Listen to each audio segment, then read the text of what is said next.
les pays qui pratiquent en quelque sorte, d'une certaine façon, la fédéralitude, ont instauré.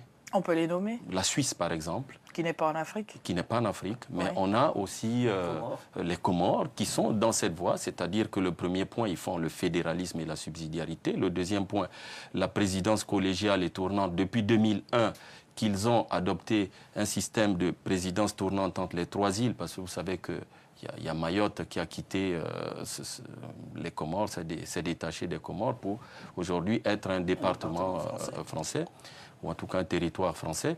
Pourquoi? Parce que dans ce chaos, il a trouvé son avantage en adhérant plus au côté français que comorien. Mais depuis 2001, qu'ils ont instauré ce système de présidence tournante, il n'y a plus de coup d'État, alors que depuis leur indépendance en 1975 et 2001, c'était des champions toutes catégories de coup d'État. Et bien sûr, la question étant, alors si on prend le cas des Comores, a-t-on relevé quelque avancée que ce soit, quelque avantage que ce soit pour le quotidien de ces dames? Oui, en tout cas, il y a deux autres points qui sont la démocratie directe, qui n'est pas encore appliquée, et l'armée de réservistes, qui n'est pas non plus appliquée. Alors, sur les points qui sont déjà en œuvre. En œuvre.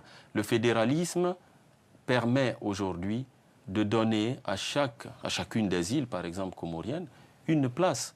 Et on sort de ce conflit-là pour élire le meilleur à la présidence et mettre en compétition les grandes îles comme Anjouan et les petites îles et autres. Mais la question restant, si cela fonctionne pour ce que vous êtes en train de décrire à une échelle macro, est-ce que à l'échelle individuelle, c'était la question que je vous posais, les individus ont-ils déjà commencé à toucher du doigt les répercussions d'un tel fonctionnement? Il y a une chose qui est clair.